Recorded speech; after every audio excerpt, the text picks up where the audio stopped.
കഴിഞ്ഞ കുറച്ച് ദിവസങ്ങളായിട്ട് ഞാൻ തമിഴ്നാട് രാഷ്ട്രീയത്തെയും, പ്രത്യേകിച്ച് ഈ വിജയ് അധികാരത്തിൽ വന്നതിന് ശേഷമുള്ള അദ്ദേഹത്തിന്റെ ഓരോ നീക്കങ്ങളെയും വളരെ ശ്രദ്ധയോടെ വീക്ഷിക്കുകയായിരുന്നു. പലപ്പോഴും നമ്മൾ കാണുന്ന പതിവ് രാഷ്ട്രീയ നാടകങ്ങളിൽ നിന്നൊക്കെ എത്ര വ്യത്യസ്തമാണ് കാര്യങ്ങൾ. ഈ പുതിയ ഭരണരീതിക്ക് പിന്നിൽ യഥാർത്ഥ വസ്തുതകൾ എന്തൊക്കെയാണ് എന്നറിയാൻ ഞാൻ കുറച്ചധികം ആഴത്തില് പഠനമൊക്കെ നടത്തി. അപ്പോഴാണ് നമ്മൾ അറിഞ്ഞിരിക്കേണ്ട ഒത്തിരി ഇൻട്രസ്റ്റിംഗ് ആയിട്ടുള്ള വിവരങ്ങളൊക്കെ ഉണ്ടെന്ന് മനസ്സിലായത്. ആ കാര്യങ്ങളാണ് ഇന്നത്തെ ഈ ഒരു വീഡിയോയിലൂടെ ഞാൻ നിങ്ങളുമായിട്ട് പങ്കുവെക്കുവാനായിട്ട് ശ്രമിക്കുന്നത്.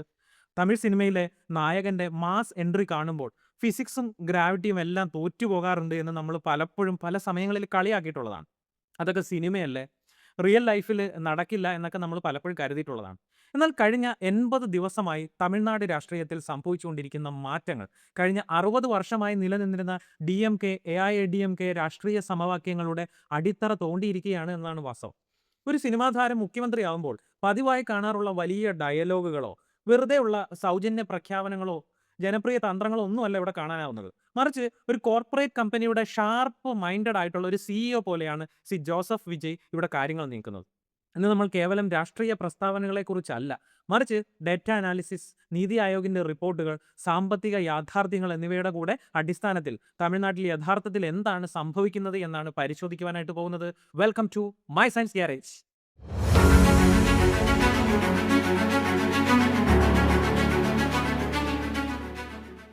മുഖ്യമന്ത്രിയായി ചുമതലയേറ്റ ഉടൻ തന്നെ സംസ്ഥാനത്തിന്റെ യഥാർത്ഥ സാമ്പത്തിക സ്ഥിതി ജനങ്ങൾക്ക് മുന്നിൽ തുറന്നു കാട്ടിക്കൊണ്ട് സർക്കാർ ഒരു സമഗ്ര ഫിസ്ക്കൽ വൈറ്റ് പേപ്പർ പുറത്തിറക്കുകയുണ്ടായി.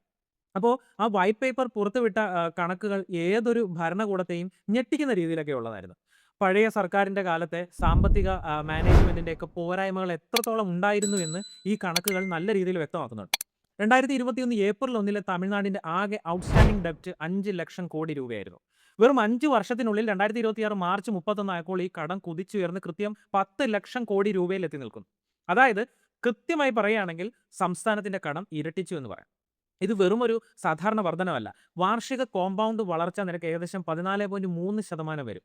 GDPയുമായുള്ള കടത്തിന്റെ അനുപാതം ഇപ്പോൾ 28%-ന് മുകളിലാണ്. ഗുജറാത്ത്, മഹാരാഷ്ട്ര, കർണാടക തുടങ്ങിയ മറ്റു മുൻനിര സംസ്ഥാനങ്ങളെയൊക്കെ അപേക്ഷിച്ച് ഇത് വളരെ കൂടുതലാണെന്ന് പറയാം. ഇതിനു പുറമെ സംസ്ഥാനത്തിന്റെ സ്വന്തം നികുതി വരുമാനവും വർഷങ്ങളായി താഴേക്ക് പോയിക്കൊണ്ടിരിക്കുകയാണ് എന്നാണ് കണക്കുകൾ പറയുന്നത്. അപ്പോൾ ഇത്രയും ഭീമമായ കടബാധ്യതകളും സാമ്പത്തിക പ്രതിസന്ധിയും നിലനിൽക്കുമ്പോൾ സാധാരണഗതിയിൽ രാഷ്ട്രീയ പാർട്ടികൾ ജനങ്ങളുടെയൊക്കെ ശ്രദ്ധ തിരിക്കുന്നതിന് വേണ്ടിയിട്ട് വീണ്ടും വീണ്ടും വലിയ സൗജന്യ വാഗ്ദാനങ്ങളൊക്കെ ഇങ്ങനെ പ്രഖ്യാപിക്കുകയാണ് സാധാരണ പതിവ്. എന്നാൽ തമിഴ്നാട്ടിൽ സംഭവിച്ചത് തികച്ചും മാതൃകാപരമായിട്ടുള്ള ഒരു വലിയ നീക്കമാണ്.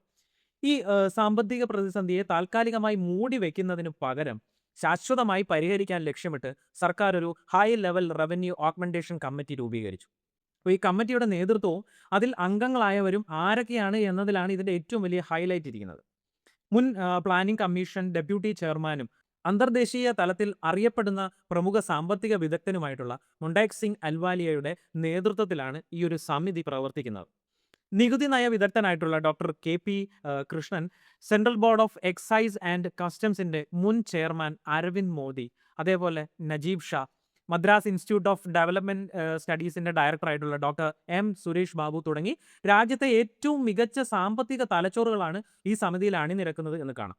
നികുതിയും നികുതിയേതര വരുമാനവും സുസ്ഥിരമായിട്ടുള്ള രീതിയിൽ ഉയർത്താനും തമിഴ്നാട് സ്റ്റേറ്റ് മാർക്കറ്റിംഗ് കോർപ്പറേഷൻ പോലെയുള്ള മേഖലകളിൽ വർഷങ്ങളായി നിലനിൽക്കുന്ന അഴിമതികളും സാമ്പത്തിക ചോർച്ചകളും പൂർണ്ണമായി ഇല്ലാതാക്കിയിട്ട് സാങ്കേതിക വിദ്യയും അഡ്മിനിസ്ട്രേറ്റീവ് കർശനതയും കൊണ്ടുവരുവാനും നികുതി അടയ്ക്കുന്നതിലെ തടസ്സങ്ങളൊക്കെ നീക്കി സുതാര്യത ഉറപ്പാക്കാനും എല്ലാം സമിതി ലക്ഷ്യം വെക്കുന്നുണ്ട്. അപ്പോൾ വെറും ഷോപ്പിംഗ് വാഗ്ദാനങ്ങളും പ്രഖ്യാപനങ്ങളും മാത്രം കൊണ്ട് ഭരണം ഒന്നും ഒരിക്കലും മുന്നോട്ട് കൊണ്ടുപോകാൻ സാധിക്കില്ല എന്നും ശക്തമായിട്ടുള്ള സാമ്പത്തിക സ്വയം പര്യാപ്തതയിലൂടെ മാത്രമേ ഒരു സംസ്ഥാനത്തെ രക്ഷിച്ചെടുക്കാൻ സാധിക്കൂ എന്നും തിരിച്ചറിഞ്ഞിട്ടുള്ള ഒരു കോർപ്പറേറ്റ് ശൈലിയിലുള്ള ഭരണ മാതൃകയാണ് തമിഴ്നാട്ടിൽ എനിക്ക് കാണാനായിട്ട് സാധിച്ചിട്ടുള്ളത്. രാഷ്ട്രീയ രംഗത്തെ വലിയ മാറ്റങ്ങൾക്കൊപ്പം തമിഴ്നാടിന്റെ വ്യാവസായിക അടിത്തറയെയും ഭരണകൂടത്തിന്റെ യഥാർത്ഥ കാഴ്ചപ്പാടിനെയും കൃത്യമായി അടയാളപ്പെടുത്തുന്ന ഒന്നാണ് സമീപകാലത്ത് പുറത്തു വന്നിട്ടുള്ള നീതി ആയോഗിന്റെ ഇൻവെസ്റ്റ്മെന്റ് ഫ്രണ്ട്ലിനെസ് ഇൻഡെക്സ് റിപ്പോർട്ട്. അപ്പോൾ ഒരു സാധാരണ ഭരണകൂടമായിരുന്നുവെങ്കിൽ ഈ റിപ്പോർട്ടിലെ ഉയർന്ന റാങ്കിനെ മാത്രം ഇങ്ങനെ ഉയർത്തി കാണിച്ച് വലിയ തോതിൽ രാഷ്ട്രീയ പ്രചാരണമൊക്കെ നടത്തിയത്. എന്നാൽ തമിഴ്നാട്ടിൽ ഈ ഒരു റിപ്പോർട്ടിനെ വെറും ഒരു പ്രശംസാപത്രമായി കാണുന്നതിന് പകരം സംസ്ഥാനം പരിഹരിക്കേണ്ടതായിട്ടുള്ള യഥാർത്ഥ പ്രശ്നങ്ങളുടെ ഒരു ടു ഡു ലിസ്റ്റ് ആയിട്ടാണ് അത് ഏറ്റെടുത്തത്. റിപ്പോർട്ട് പ്രകാരം രാജ്യത്തെ വലിയ സംസ്ഥാനങ്ങളിൽ ഇൻഫ്രാസ്ട്രക്ചർ വികസനത്തിൽ തമിഴ്നാട് ഒന്നാം സ്ഥാനത്താണുള്ളത്. എക്സ്പോർട്ട് ടു GSDP റേഷ്യോ ദേശീയ ശരാശരിയേക്കാൾ 36% അധികമാണ്. കൂടാതെ വിദേശ നേരിട്ടുള്ള നിക്ഷേപവും സംസ്ഥാനത്തേക്ക് നിരന്തരം ഒഴുകിയെത്തുകയും ചെയ്യുന്നുണ്ട്. വായുവിന്റെ ഗുണനിലവാരം ദേശീയ ശരാശരിയേക്കാൾ 22% മെച്ചപ്പെട്ടതാണെന്നും വിൻഡ്, സോളാർ പോലുള്ള പുനരുപയോഗ ഊർജ്ജ മേഖലകളിൽ സംസ്ഥാനം മികച്ച മുന്നേറ്റം നടത്തിയെന്നും റിപ്പോർട്ട് വ്യക്തമാക്കുന്നുണ്ട്. റാങ്കിങ്ങിലെ തിളക്കത്തിനൊക്കെ അപ്പുറം വ്യവസായ വളർച്ചയ്ക്ക് വലിയ തടസ്സമായിട്ട് നിൽക്കുന്ന ചില നിർണായക പ്രതിസന്ധികളെയും നീതി ആയോഗിന്റെ ഈ ഒരു റിപ്പോർട്ടിൽ അവർ തുറന്നു കാണിക്കുന്നതായിട്ടുണ്ട്. ഇൻഫ്രാസ്ട്രക്ചറിലൊക്കെ അവർ ഒന്നാമതാണെങ്കിൽ കൂടിയും ചെന്നൈ പോർട്ടിന് ചുറ്റുമുള്ള റോഡ്, ഗതാഗത സംവിധാനങ്ങൾ അതീവ പരിതാപകരമായിട്ടുള്ള ഒരവസ്ഥയിലാണ്. പോർട്ടിലേക്ക് പ്രവേശിക്കാനും പുറത്ത് കടക്കാനും ട്രക്കുകൾക്ക് ഏകദേശം 36 മണിക്കൂർ വരെ ക്യൂവിൽ നിൽക്കേണ്ടതായിട്ട് വരുന്നുണ്ട് എന്നാണ് പറയുന്നത്. പല ലാൻഡ് ലോക്ക്ഡ് മേഖലകളിലും വ്യവസായങ്ങൾക്ക് ആവശ്യത്തിന് ജലം ലഭിക്കുന്നില്ല എന്നൊരു പരാതി. സംസ്കരിച്ച മലിനജലം വ്യവസായ ആവശ്യങ്ങൾക്ക് വേണ്ടിയിട്ട് പുനരുപയോഗിക്കുന്നതിന്റെ തോത് സംസ്ഥാനത്ത് വളരെ പരിമിതമായ അവസ്ഥയിലുമാണ്. അതേപോലെ തന്നെ ആയിരക്കണക്കിന് യൂറോപ്യൻ മൾട്ടിനാഷണൽ കമ്പനികൾ ഉണ്ടായിട്ട് കൂടി ചെന്നൈ എയർപോർട്ടിൽ നിന്ന് നേരിട്ടുള്ള യൂറോപ്യൻ വിമാന സർവീസുകളുടെയൊക്കെ കുറവ് അന്താരാഷ്ട്ര നിക്ഷേപകരെ ഒത്തിരി ബുദ്ധിമുട്ടിക്കുകയും ചെയ്യുന്നു. പഴയ സർക്കാരുകളെ പോലെ ഈ പ്രശ്നങ്ങളെ മൂടി വെക്കാനൊന്നും ശ്രമിക്കാതെ അവയ്ക്ക് പരിഹാരം കാണുവാനായിട്ട് വിജയ് സർക്കാർ ശ്രമിച്ചുകൊണ്ടേയിരിക്കുകയാണ്. ചെന്നൈ പോർട്ടിലെ ഗതാഗത കുരുക്കും മണിക്കൂറുകളോളം നീണ്ടു നിൽക്കുന്ന കാത്തിരിപ്പും ഒഴിവാക്കാനായി പ്രത്യേക ടാസ്ക് ഫോഴ്സ് രൂപീകരിക്കുകയും റോഡ്, റെയിൽ കണക്ടിവിറ്റി മെച്ചപ്പെടുത്തുന്നതിന് വേണ്ടിയിട്ട് അടിയന്തരമായിട്ടുള്ള പദ്ധതികൾ നടപ്പിലാക്കുകയും ചെയ്യുന്നുണ്ട്. വ്യവസായശാലകൾക്ക് ആവശ്യമായിട്ടുള്ള ജലക്ഷാമം പരിഹരിക്കാൻ മലിനജല സംസ്കരണ പ്ലാന്റുകൾ ആധുനികവൽക്കരിക്കുകയും ട്രീറ്റഡ് വാട്ടർ വ്യവസായങ്ങൾക്ക് പുനരുപയോഗിക്കാൻ തക്കവണ്ണം കൃത്യമായ നയം രൂപീകരിക്കുകയും ചെയ്തിട്ടുണ്ട്. നീതി ആയോഗ് റിപ്പോർട്ട് മുന്നോട്ട് വെച്ച കണ്ണാടിയിലൂടെ സ്വന്തം മുഖം കണ്ട് തെറ്റുകൾ തിരുത്താൻ കാണിച്ച ഈ സന്നദ്ധതയാണ് തമിഴ്നാട്ടിലെ പുതിയ ഭരണ മാതൃകയെ വ്യത്യസ്തമാക്കുന്നതെന്ന് കാണാം. അഡ്മിനിസ്ട്രേറ്റീവ് എഫിഷ്യൻസി എന്നൊരു സംഗതിയുണ്ട്. തമിഴ്നാടിനെ രാജ്യത്തെ നമ്പർ 1 വ്യവസായ സംസ്ഥാനമാക്കാനുള്ള ശക്തമായ തയ്യാറെടുപ്പ് തുടങ്ങുന്നത് അവിടെയാണ് എന്ന് കാണേണ്ടതാണ്. മാക്രോ ലെവലിലെ വലിയ സാമ്പത്തിക ചർച്ചകൾക്കൊക്കെ അപ്പുറം സാധാരണക്കാരൻ്റെ ദൈനംദിന ജീവിതത്തെയും വ്യവസായ മേഖലയെയും നേരിട്ട് സ്പർശിക്കുന്ന കാര്യങ്ങളിൽ പുതിയ സർക്കാർ എടുത്ത കടുത്ത തീരുമാനങ്ങൾ കൂടി പറഞ്ഞു പോകുമ്പോൾ മാത്രമേ ഈ കഥ പൂർണ്ണമാവുകയുള്ളൂ. അത് ഗ്രൗണ്ട് ലെവൽ ഗവേണൻസിൻ്റെ ഏറ്റവും മികച്ച ഒരു മാതൃകയായി തന്നെ എടുത്തു കാട്ടേണ്ടതാണ്. Tamil Nadu state marketing corporation limited അഥവാ ടാസ്മാക് സംസ്ഥാന സർക്കാരിന് ഏറ്റവും കൂടുതൽ വരുമാനം നൽകുന്ന ഈ ഒരു മേഖല വർഷങ്ങളായി വൻതോതിലുള്ള അഴിമതികളുടെയും അതേപോലെ ചോർച്ചകളുടെയും പേരിൽ കുപ്രസിദ്ധമായിരുന്നു. അപ്പോൾ ഇതുമായി ബന്ധപ്പെട്ട നിയമവിരുദ്ധ പ്രവർത്തനങ്ങളും അതേപോലെ സാമ്പത്തിക ചോർച്ചകളും പൂർണ്ണമായി തടയാനും സുതാര്യത ഉറപ്പാക്കാനും അഴിമതി തുടച്ചു നീക്കാനും ആധുനിക സാങ്കേതിക വിദ്യയും കർശനമായ മേൽനോട്ട സംവിധാനങ്ങളുമാണ് ഇപ്പോൾ നടപ്പിലാക്കിക്കൊണ്ടിരിക്കുന്നത്. ഇത് വെറും ഒരു മദ്യനയം മാറ്റമല്ല, മറിച്ച് ഭരണ സംവിധാനത്തിലെ അഴിമതിക്കെതിരെ സർക്കാർ നൽകിയ ശക്തമായൊരു സന്ദേശമായി കൂടി ഇതിനെ വായിച്ചു കാണും. വ്യവസായങ്ങൾ തുടങ്ങുന്നതിനും നിലനിർത്തുന്നതിനും മുൻപ് നേരിട്ടിരുന്ന വലിയൊരു തടസ്സം കാലതാമസം എന്ന ഒരു വില്ലനായിരുന്നു.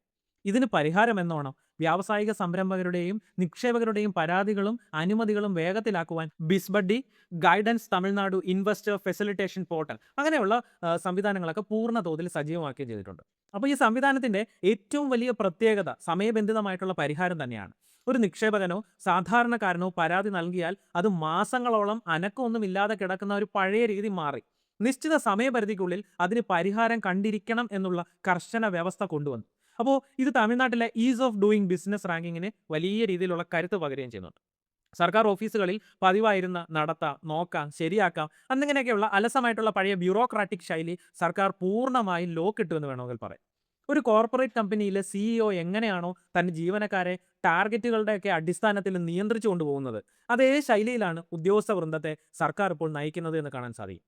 പുതിയ വാഗ്ദാനങ്ങളും ധാരണാപത്രങ്ങളും ഒപ്പിടുന്നതിൽ മാത്രം ഒതുങ്ങാതെ ഒപ്പിട്ട പദ്ധതികളെ എല്ലാം എത്രയും പെട്ടെന്ന് ഗ്രൗണ്ട് റിയാലിറ്റിയിലേക്ക് മാറ്റുന്നതിൽ സർക്കാർ ഒരു പരിധിവരെ വിജയിച്ചുകൊണ്ടിരിക്കുകയാണ്. അതായത് കൺവേർഷൻ റേറ്റ് ഇപ്പോൾ 100% അടുക്കുന്നു എന്നാണ് പറഞ്ഞു വരുന്നത്. സാധാരണ ഉദ്യോഗസ്ഥർ ഒന്നുകിൽ ഭരണത്തിൻ്റെ ഒരു പുതിയ വേഗതയോടൊപ്പം നിൽക്കണം, അല്ലെങ്കിൽ വഴി മാറിക്കൊടുക്കണം. അങ്ങനെയുള്ള ഒരു വ്യക്തമായിട്ടുള്ള സന്ദേശമാണ് ഈ ഒരു അയൺ ഫിസ്റ്റ് സമീപനത്തിലൂടെ വിജയ് നൽകിക്കൊണ്ടിരിക്കുന്നത്. സിനിമയിലൊക്കെ അദ്ദേഹം സൃഷ്ടിച്ചുകൊണ്ടിരുന്ന ഒരു ഫാൻ ബേസ് അങ്ങനെ ഒരു മേൽവിലാസത്തിൽ നിന്നും പൂർണ്ണമായിട്ടും പുറത്തൊക്കെ കടന്ന് തികച്ചും കാൽക്കുലേറ്റീവും ബോൾഡുമായിട്ടുള്ള ഒരു മുഖ്യധാര രാഷ്ട്രീയ നേതാവായി ശ്രീ ജോസഫ് വിജയ് മാറുന്നതിൻ്റെ വ്യക്തമായിട്ടുള്ള സൂചനകളാണ് തമിഴ്നാട് രാഷ്ട്രീയത്തിൽ നാം ഇപ്പോൾ കണ്ടുകൊണ്ടിരിക്കുന്നത്. സംസ്ഥാനത്തിൻ്റെ ആഭ്യന്തര വികസനത്തിനൊപ്പം തന്നെ കേന്ദ്ര സർക്കാരുമായി ആശയപരമായ ഏറ്റുമുട്ടലുകൾക്ക് മടിക്കാത്ത ശക്തമായ ഫെഡറൽ നിലപാടുകളാണ് അദ്ദേഹത്തിൻ്റെ സർക്കാർ ഇപ്പോൾ സ്വീകരിച്ചുകൊണ്ടിരിക്കുന്നത് എന്ന് കൂടി കാണാം. തമിഴ്നാട് രാഷ്ട്രീയത്തെ ദീർഘകാലമായി അസ്വസ്ഥമാക്കുന്ന ഒന്നാണ് നീറ്റ് പരീക്ഷ. ദേശീയ തലത്തിലുള്ള ഈ ഏകീകൃത പ്രവേശന പരീക്ഷ തമിഴ്നാട്ടിലെ ഗ്രാമീണ സാധാരണക്കാരായിട്ടുള്ള വിദ്യാർത്ഥികൾക്ക് വലിയ തിരിച്ചടിയാണെന്ന നിലപാടിൽ ഉറച്ചു നിൽക്കുന്ന ഈ ഒരു സർക്കാർ നീറ്റ് പൂർണ്ണമായി ഒഴിവാക്കണമെന്ന ആവശ്യത്തിൽ ശക്തമായ ഫുൾ ഫ്ലെഡ്ജഡ് പോരാട്ടമാണ് ഇപ്പോൾ നയിച്ചുകൊണ്ടിരിക്കുന്നത്. വിദ്യാഭ്യാസം, സാമ്പത്തിക വിഹിതം, ഫെഡറൽ സംവിധാനം തുടങ്ങിയ വിഷയങ്ങളിൽ കേന്ദ്രത്തിന്റെ നയങ്ങളെ ചോദ്യം ചെയ്യുന്നതിനും സംസ്ഥാനത്തിന്റെ തനതായിട്ടുള്ള അധികാരങ്ങളൊക്കെ സംരക്ഷിക്കുവാനും മുൻപന്തിയിൽ നിൽക്കുന്ന പുതിയൊരു രാഷ്ട്രീയ പ്രതിരോധമാണ് വിജയ് രൂപപ്പെടുത്തിക്കൊണ്ടിരിക്കുന്നത്. പഴയ ദ്രാവിഡ രാഷ്ട്രീയത്തിന്റെ ശൈലിയിൽ നിന്നൊക്കെ വ്യത്യസ്തമായിട്ട് പ്രായോഗികവും എന്നാൽ ശക്തവുമായിട്ടുള്ള നിലപാടുകളാണ് ഇവിടെ സ്വീകരിച്ചിരിക്കുന്നത് എന്ന് കൂടി കാണാൻ സാധിക്കും. എന്നാൽ രാഷ്ട്രീയ നിലപാടുകൾക്കപ്പുറം ഭരണപരമായി വിജയ് സർക്കാരിന് മുന്നിലുള്ള ഒരു ഹിമാലയൻ ടാസ്ക് സാമ്പത്തിക ഭദ്രത കാത്തുസൂക്ഷിക്കുക എന്നുള്ളത് തന്നെയാണ്. വെറും 5 വർഷം കൊണ്ട് തമിഴ്നാടിന്റെ ഔട്ട്സ്റ്റാൻഡിംഗ് ഡെപ്റ്റ് ഇരട്ടിയായ അവസ്ഥയെ മറികടക്കുക എന്നുള്ളത് തന്നെയാണ് ഏറ്റവും പ്രധാനപ്പെട്ട ദൗത്യം. സംസ്ഥാനത്തിന്റെ GDP-യുമായുള്ള കടത്തിന്റെ അനുപാതം 28% മുകളിലാണ്. അപ്പോൾ ഈ ഭീമമായിട്ടുള്ള കടബാധ്യതയെ മാനേജ് ചെയ്യുക എന്നത് 5 വർഷം നീണ്ടു നിൽക്കുന്ന ഒരു വലിയ വെല്ലുവിളിയായിട്ട് കാണേണ്ടതുണ്ട്.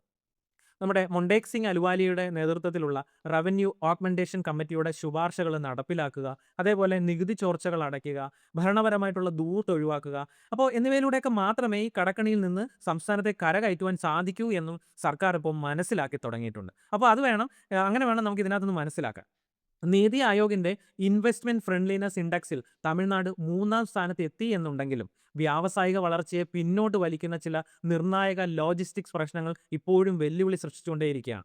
ചെന്നൈ പോർട്ടിന്റെ ഒരു ഗതാഗത കുരുക്ക്, വ്യാവസായികമായിട്ടുള്ള ജലസുരക്ഷ, ചെന്നൈ എയർപോർട്ടിൽ യൂറോപ്യൻ രാജ്യങ്ങളിലേക്ക് നേരിട്ടുള്ള വിമാന സർവീസുകളുടെ കാര്യമായിട്ടുള്ള കുറവ്, ഇങ്ങനെ എല്ലാ കാര്യങ്ങളും പരിശോധിച്ചാൽ വലിയ പോരായ്മകൾ ഇപ്പോഴും ഉണ്ട് എന്ന് കൂടി നമുക്ക് മനസ്സിലാക്കിയെടുക്കേണ്ടതുണ്ട്. ഇപ്പോൾ ചുരുക്കി പറഞ്ഞാൽ കഴിഞ്ഞ 60 വർഷമായി മാറി മാറി ഭരിച്ച DMK, AIADMK രാഷ്ട്രീയ കുത്തകയ്ക്ക് മുന്നിൽ ഒരു പുതിയ ബദലായി വളർന്നു വരുമ്പോൾ വിജയ്ക്ക് മുന്നിലുള്ളത് കല്ലും മുള്ളും നിറഞ്ഞ വഴികളാണ് എന്ന് കൂടി പറയേണ്ടി വരും. സാമ്പത്തിക അച്ചടക്കത്തിലൂടെയും ശക്തമായിട്ടുള്ള അഡ്മിനിസ്ട്രേറ്റീവ് തീരുമാനങ്ങളിലൂടെയും ഈ പ്രതിസന്ധികളെ തരണം ചെയ്യാനും അടുത്ത 5 വർഷത്തെ ഭരണത്തിൽ ഇങ്ങനെയുള്ള രാഷ്ട്രീയ വെല്ലുവിളികളെയും അദ്ദേഹം എങ്ങനെ നേരിടുന്നു എന്നതിനെ ആശ്രയിച്ചായിരിക്കും വരും കാലഘട്ടങ്ങളിലുള്ള തമിഴ്നാടിന്റെ രാഷ്ട്രീയ ഭാവി ഇരിക്കുന്നത് എന്ന് വേണമെങ്കിൽ പറയാം. സംസ്ഥാനത്തിന്റെ ലക്ഷക്കണക്കിന് കോടിയുടെ കടബാധ്യതയും ലോജിസ്റ്റിക്സ് മേഖലയിലുള്ള പ്രതിസന്ധികളെയും ഒരു കോർപ്പറേറ്റ് സിഇഒയുടെ മനോഭാവത്തോടെ നേരിടുന്ന ഈ പുതിയ CEO മോഡൽ തമിഴ്നാട് രാഷ്ട്രീയത്തിൽ ഒരു വലിയ മാറ്റത്തിന് തുടക്കമാകുമെന്ന് നിങ്ങൾ ചിന്തിക്കുന്നുണ്ടോ? പഴയ വീഴ്ചകളെയൊക്കെ മറ്റുള്ളവരുടെ തലയിൽ കെട്ടിവയ്ക്കാതെ സാമ്പത്തിക അച്ചടക്കത്തിലൂടെയും ശക്തമായ രീതിയിലുള്ള അഡ്മിനിസ്ട്രേറ്റീവ് തീരുമാനങ്ങളിലൂടെയും യഥാർത്ഥ പ്രശ്നങ്ങളെ അഭിമുഖീകരിക്കുന്ന ഈ ഭരണശൈലി തമിഴ്നാട്ടിൽ വിജയിക്കുമെന്ന് നിങ്ങൾ ചിന്തിക്കുന്നുണ്ടോ? പുതിയ വെല്ലുവിളികളെ ഏത് രീതിയിൽ നേരിടുമെന്ന് വരും കാലമാണ് തെളിയിക്കാനുള്ളത്. രാഷ്ട്രീയത്തിലെ ഈ പുതിയ അലയൊലികളെക്കുറിച്ചും തമിഴ്നാട്ടിൻ്റെ ഈ ഒരു ഭരണ മാതൃകയെക്കുറിച്ചും നിങ്ങളുടെ വിലപ്പെട്ട അഭിപ്രായങ്ങളും അഭിപ്രായ നിർദ്ദേശങ്ങളും താഴെ കമൻറ്റ് ബോക്സിൽ രേഖപ്പെടുത്തുക. ഇങ്ങനെ ആഴത്തിലുള്ള വിശകലനം നിങ്ങൾക്ക് ഇഷ്ടപ്പെടുന്നുണ്ടെങ്കിൽ തീർച്ചയായും ലൈക്ക് ചെയ്യുക, സുഹൃത്തുക്കളിലേക്ക് പരമാവധി ഷെയർ ചെയ്തു കൊടുക്കുക. അപ്പോൾ ഇതേപോലെ കൂടുതൽ ഇൻട്രസ്റ്റിംഗ് ആയിട്ടുള്ള പുതിയ വീഡിയോകൾക്കായി ചാനൽ ഇപ്പോൾ തന്നെ സബ്സ്ക്രൈബ് ചെയ്യുക. Until then, stay tuned to My Science Garage.